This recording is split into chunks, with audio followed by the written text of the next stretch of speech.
ยวแม่ตู้สิสอนวิธีบ่ให้โมโหเด้อถ้าเสืออยากเศร้าโมโหต้องนับ1 ถึง 10ซ่าพางคิดในใจถึงความดีของคนที่เฮ็ดให้เขาใจให้โดยหนูนิดทำคำพอกันไปเข้าไปในบ้านหนูนิดก็เห็นน้องของเราระบายอ่านทายอยู่ในปุ๊บระบายสีของหนูนิดแล้วคุณพ่อหนูนิดสิเห็นแล้วใด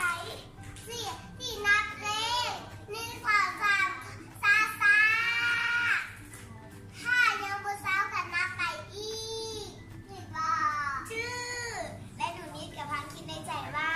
1น้องเป็นน้องของเฮา2น้องรักน้อยหลาย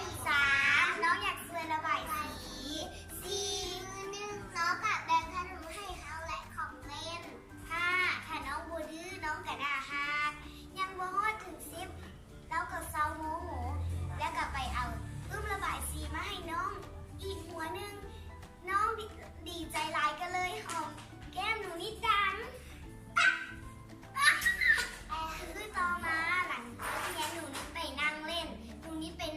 อยู่หน้าเรือนท่านใดนั้นก็มีมักบาดโยนดึงมาใส่หัวของหนูนิดอย่างแองแล้วจากนั้นมูก็ตกใจหีบเอามืออัดหูทันทีก็คือบางทีจะห้องกรีดแต่หนูนิดกับยืนเฉยๆพางคิดในใจว่าถึงความดีของเราเมื่อเศร้าโมโหก็ว่าบ่เป็นหยังแล้วส่งมักบานให้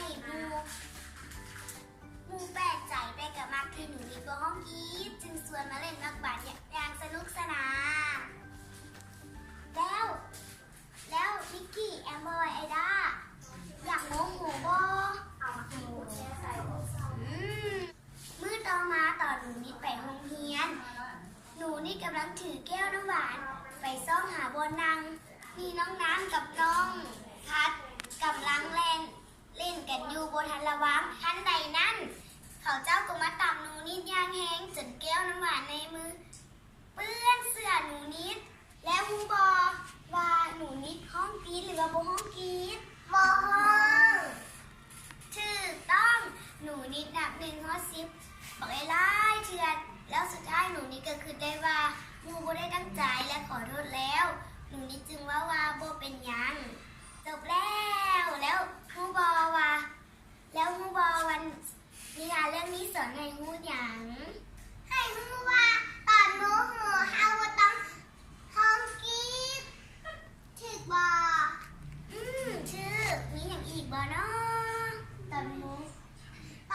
โหเฮาก็นับ1 ถึง 10ซ่าถ้ายังบ่เศร้าก็นับไปอีกเด้อแล้วเด้ฮู้บ่นิทานเรื่องนี้สอนให้ฮู้ว่าเฮาบ่ควรโมโหแล้วมีกี่เด้ฮู้บ่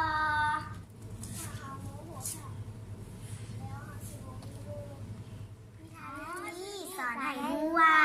เวลาเฮาโมโหหน้าตาสิบ่น่าฮักบ่มีหมู่เล่นน้ำเด็กๆก็อย่าโมโหใจเย็นๆและเล่นน้ำหมู่อย่างสนุกสนานอย่าลืมกดไลค์กดแชร์กด Subscribe